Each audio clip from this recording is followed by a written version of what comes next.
से भिड़ गए कर्मचारी। नमस्कार, मैं अनुज कुमार, आप देख रहे हैं दिव्य हिमाचल टीवी और मैं हाजिर हूं आपके सामने आज का मुद्दा लेकर।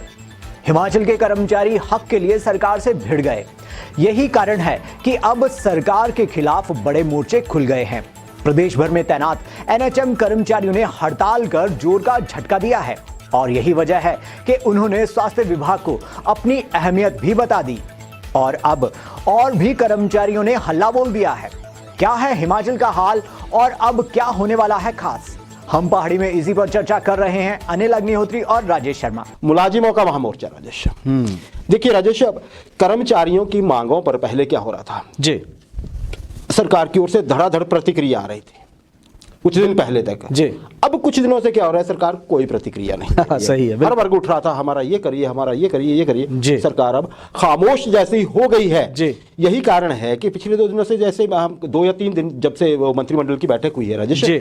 कुछ तीव्रता कम हुई है। बिल्कुल। अच्छा, अब एक नया मोर्चा पर फिर भी खुल गया है और ये मोर्चा है एनएचएम कर्मचारियों का। बिल्कुल। अच्छा, आज आक्रोश जताने का दौर शुरू कर दिया इन्होंने, जैसे इन्होंने पहले से चेताया हुआ था। कर्मचारी हालांकि कम है लेकिन ये महत्वपूर्ण है। महत्वपूर्ण कैसे हैं ये हम आपको अगले सेगमेंट में बताएंगे। आप ध्यान रखिएगा, हम एनएचएम कर्मचारियों का जो महत्व है वो अगले सेगमेंट में जरूर बताएंगे। राजेश, क्या जानकारी है और मांगे क्या है एनएचएम कर्मचारियों के? बिल्कुल। देखिए, हलचल की आपने बात की कि शोर कम हो गया, जाहिर तौर पे शोर कम हुआ, लेकिन हलचल जो प्रदेश में कर्मचारी राजनीति की है वो बहुत तेज है। कर्मचारी गतिविधियां जिस तरह की हैं वो बहुत तेज हो गई। अपने एंड पे देख लीजिए, एनएचएम का आपने उदाहरण दिया।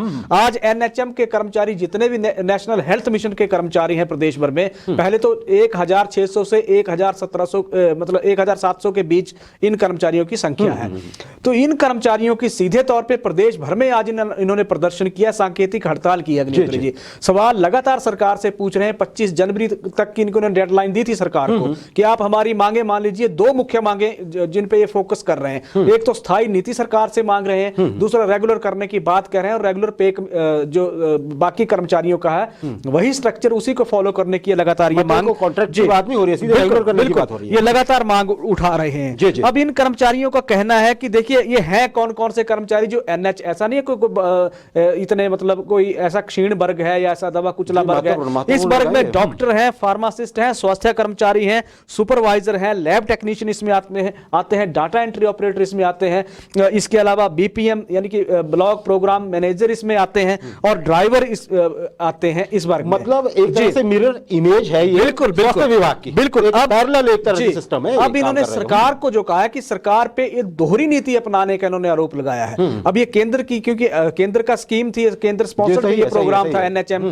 तो केंद्र स्पॉन्सर्ड प्रोग्राम जो था उसमें 2 इन्होंने और हवाला दिया, जिसमें सर्व शिक्षा अभियान की बात कर रहे हैं कि वो भी तो केंद्र का था, और इसके अलावा एक और ई गवर्नेंस का प्रोग्राम वो भी केंद्र का था। वहां के कर्मचारियों के लिए प्रदेश सरकार ने स्थायी नीति भी बना दी और रेगुलर भी किए जा रहे हैं, लेकिन एनएचएम को कोई पूछ नहीं रहा। जबकि कोरोना जैसे दौर में देखिए कितने महत्वपूर्ण। बिल्कुल। एक इन्होंने नारा भी दिया अग्निहोत्री जी, मैं नारा लिख के लाया हूं। पहले कुष्ठ भगाया, टीबी भागने को आया, कोरोना को थकाया, बदले में हिमाचल सरकार ने एनएचएम कर्मियों को वर्षों तक रज के रुलाया। आज इन्होंने नारा दे दिया। इसके अलावा आंखें खोलो सरकार की मुहिम तो चली। देखिए, चंद शब्दों में पूरी पीड़ा बयान हो रही है। राजेश, बहुत बढ़िया, आपने एक बार फिर दोहराएंगे क्या कहा? बिल्कुल। कुष्ठ भगाया, दरअसल इस प्रोग्राम की एनएचएम की शुरुआत 1996 में हुई थी, जब कुष्ठ रोग के खात्मे के लिए केंद्र सरकार ने मदद की थी राज्यों की। वहां से एनएचएम का कंसेप्ट निकला था। उसके बाद जब ये टीबी के लिए कंसेप्ट चल रहा था तो 1998 में टीबी को लेकर आया था प्रोग्राम। लगभग बिल्कुल। अब टीबी पे भी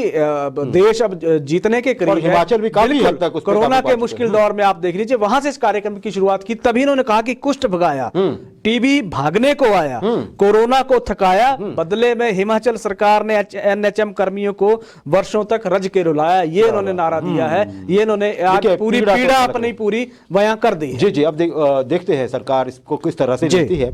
और जैसे हमने कहा, हम अगले सेगमेंट में बात करेंगे इनके महत्व की, जो बड़ा तात्कालिक जैसा महत्व है। राजेश, अच्छा, दूसरे एक और प्रेशर ग्रुप देख लेते हैं जी। वो इनकी संख्या कम होगी, लेकिन जो दूसरा जिस प्रेशर ग्रुप की हम बात करने जा रहे हैं वो बहुत बड़ी तादाद में है राजेश। आउटसोर्स कर्मचारी। बिल्कुल। कंपनियों के चंगुल में छटपटा रहे हैं, चाहते हैं सरकार की, हिमाचल सरकार की छांव में बैठ जाएं आकर। क्या लग रहा है, कैसे, कब तक इनको छांव नसीब होगी? बिल्कुल हो जाएगी। आउटसोर्स कर्मियों को धैर्य रखना होगा, हम लगातार यही कह रहे हैं। लेकिन आउटसोर्स कर्मचारी मुखर बहुत हो गए अग्निहोत्री जी। सब कमेटी की 2 बैठकें हो चुकी हैं। बड़ी राहत की खबर इन कर्मचारियों के लिए है। इससे पहले, अगर पहले की सरकारें जो रही हैं, इस सरकार और पहले की सरकारों में फर्क क्या है?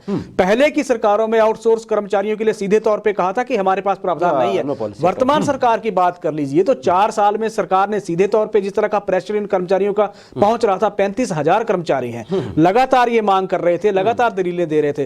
अब 2 जो सब कमेटी का गठन सरकार ने कर दिया था, महेंद्र सिंह उसके अध्यक्ष हैं। अब कैबिनेट सब कमेटी की 2 बैठकें हो चुकी हैं और उन 2 बैठकों में सरकार के पास इनका डाटा भी पहुंच गया है, सरकार के पास इनके डॉक्यूमेंट भी पहुंच गए हैं और सरकार के पास इनके एग्रीमेंट भी पहुंच गए हैं जो कंपनियों के साथ हुए हैं। 123 कंपनियों के मार्फत ये कर्मचारी प्रदेश में सेवाएं दे रहे हैं। अब आउटसोर्स के लिए पॉलिसी ये लगातार मांग रहे हैं कि हमारे लिए पॉलिसी बनाइए, क्योंकि पॉलिसी में एक तो हमारा कैरियर सिक्योर होगा नहीं होगा और दूसरा हमारा पे स्ट्रक्चर किस तरह का रहेगा, क्योंकि कंपनियों का जो खेल सामने अब आने लगा है वो चौंकाने वाले आंकड़े हैं। उस लिहाज से इन कर्मचारियों को देख लीजिए तो मांग तो बिल्कुल वाजिब है।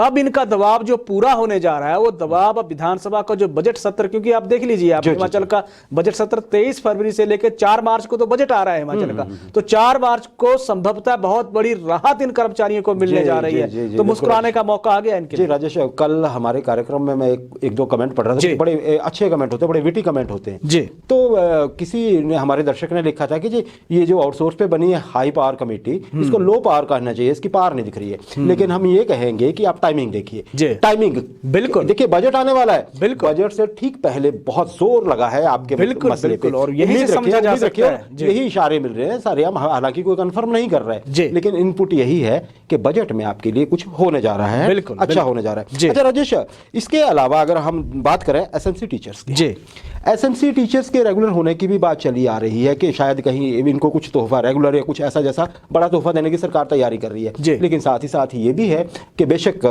जो युवा हैं, बेरोजगार हैं, जो नौकरी का इंतजार कर रहे हैं, बिल्कुल वो चाहे बेशक इस कदम से ज्यादा खुश नहीं नजर आ रहे हैं। बिल्कुल कहेंगे कि आप बिल्कुल देखिए, एसएमसी शिक्षकों के लिए लगातार ये भी दबाव बना रहे हैं कि हाई पावर कमेटी जो मुख्य सचिव की अध्यक्षता में आपने हमारे लिए बनाई है उसकी बैठक करवा दीजिए। हाई पावर कमेटी दरअसल फैसला लेगी कि एसएमसी शिक्षक जो प्रदेश भर में सेवाएं जो शिक्षक दे रहे हैं, क्या वो 2 चीजें देखेंगी अग्निहोत्री जी, जिन्होंने रिकॉर्ड इन शिक्षकों का मांग लिया, उन्होंने 2 चीजें इसमें देखी जाएंगी। पहली, नियुक्ति का आधार क्या है एसएमसी शिक्षक जो रखे गए हैं, दूसरा इन शिक्षकों की क्वालिफिकेशन क्या है। 2 चीजें देखी जा रही हैं। अब जो हाई पावर कमेटी की बैठक होगी इसमें दोनों ही ये तर्क और दलीलें देखी जाएंगी, उसके बाद इस कमेटी का फैसला सामने आएगा। लेकिन राहत की बात है कि जिस तरह से रिकॉर्ड मांगा गया है कर्मचारियों का, तो वही बिल्कुल निकल रहा है कर्मचारियों के लिए, बहुत राहत की बात है। दूसरा, आपने बात की कि कुछ वर्ग उत्साहित, हमारे बेरोजगार जो हैं, जो लगातार इस पॉलिसी का विरोध कर रहे थे, पहले से कर रहे थे, कि वो तो उनके आरोप अगर हम मान लेते हैं तो सीधे तौर पे कह रहे हैं कि बैकडोर एंट्री है, उनके लिए तो अब टेस्ट आएंगे अगले दौर में, वही एक मौका होगा। हाँ, वैसे राजेश ये मैं बता देता हूँ, देखिए रिक्तियों की बात आपने की, लेकिन आज ही सबऑर्डिनेट सर्विसेज सिलेक्शन बोर्ड की तरफ से एक अच्छी खबर भी आई है कि जो आपका प्रोसेस रुका हुआ था भर्तियों का, 31 पोस्ट कोड का, 31 तरह की जो भर्तियां होनी थी, वो प्रोसेस शुरू होने जा रहा है। कल आप दिव्य हिमाचल समाचार पत्र में इसको डिटेल में पढ़ सकते हैं। बिल्कुल। अच्छा राजेश, जेबीटी वर्ग भी एक है, कई दिनों से नियुक्ति का इंतजार है। अब मसले कैसे उलझे, किसने उलझाए, अलग मसला है, लेकिन जेबीटी का कुछ जल्दी होता नजर आ रहा है आपको क्या? बिल्कुल देखिए, जेबीटी की अगर भर्ती जो रुकी हुई है वो 4 साल से भर्ती रुकी हुई है, और मौजूदा दौर की बात कर ले, मामला कोर्ट में चला हुआ है, तो अभी इस पे सीधे तौर पे अब सरकार के पक्ष पे आ जाते हैं। सर, जिस तरह शिक्षा मंत्री पिछले दिनों दिव्य हिमाचल टीवी के साथ रूबरू थे, तो उन्होंने कहा था कि सरकार विधि विभाग से बातचीत करके अब एक बीच का रास्ता निकाल रही है, जिसमें कहा जा रहा है कि ये भर्ती शुरू हो जानी चाहिए। क्योंकि आप देखिए कि बहुत लंबा वक्त कोरोना ने भी खा लिया, स्कूलों की हालत दयनीय बनी हुई है, शिक्षक जो रिटायर हो रहे हैं उनकी जगह नई भर्तियां हो नहीं रही हैं, तो मसला वहां खड़ा है कि क्योंकि भर्तियां अब होनी चाहिए। लेकिन ये जो इशू अब बन गया है, ये जो केस अब जेबीटी बनाम बीएड वाला जो सामने आया था, उसमें 40,000 बनाम 1.25 लाख बीएड होल्डर के बीच का ये केस बन गया है। आने वाला दौर कैसा होगा, क्योंकि सरकार की हम मानते तो सीधे तौर पे कह रहे हैं कि हम इसको जेबीटी के साथ चलेंगे, लेकिन होगा क्या, विधि विभाग क्या राय देगा ये तो आने वाला वक्त बताएगा। लेकिन 4 साल से भर्तियां हो नहीं रही हैं, बड़ा संकट ये है। जी, उम्मीद है जल्दी कुछ होगा, लेकिन क्योंकि जिस तरह से हलचल का हमें पता चल रहा है। बिल्कुल। अच्छा राजेश, लास्ट में सेगमेंट के जी, राइडर पर आज फिर वही हलचल शब्द ज्यादा है, हलचल राइडर पे भी तेज है। कुछ सुनने में आ रहा है कर्मचारियों को खुशखबरी मिलने जा रही है, ऐसा कर्मचारियों का दावा है। जी, क्या कह रहे हैं कर्मचारी? बिल्कुल, देखिए राइडर को और जो इनिशियल पे बैंड है उसको लेकर कर्मचारी लगातार दबाव बना रहे हैं। जब से पंजाब ये इस तरह का नया पे कमीशन हिमाचल में आया है, कर्मचारी कह रहे हैं कि राइडर की जगह विकल्प सरकार क्या देगी, क्योंकि जिन्होंने 2 साल का पीरियड, ये 2015 के आसपास जो कर्मचारी बिल्कुल हुए हैं उनकी दिक्कत, क्योंकि उनको बेनिफिट आप देंगे किस तरह से, सवाल ये लगातार कर रहे थे। उसमें वो कह रहे हैं कि हम तो सीधे तौर पे नुकसान की स्थिति में जा रहे हैं, जब 6,500 से लेकर 8,000 हर महीने का हमें नुकसान भोगना पड़ रहा है, या किसी ने तो दलील 10,000 तक की दे दी है। लेकिन उसमें बड़ी खुशखबरी, एक राहत की बात ये आ रही है अग्निहोत्री जी, ये कर्मचारी दावा कर रहे हैं। बिल्कुल, अभी सरकार बहुत जल्द इस राइडर को हटाने पे फैसला लेने जा रही है। हालांकि पुष्ट नहीं है अभी, कर्मचारी स्वयं ऐसा कह रहे हैं। लेकिन अगर हम आज मान लेते हैं तो कर्मचारी सूत्र जो हमारे कह रहे हैं, उनका कहना है कि सरकार ने इस पे हामी भर दी है। तो एक बहुत बड़ी खबर है। चलिए, ऐसा होता है तो बहुत बड़ी राहत होगी। हमारी दुआ है कि आपके ये कबूल हो जाए। बिल्कुल।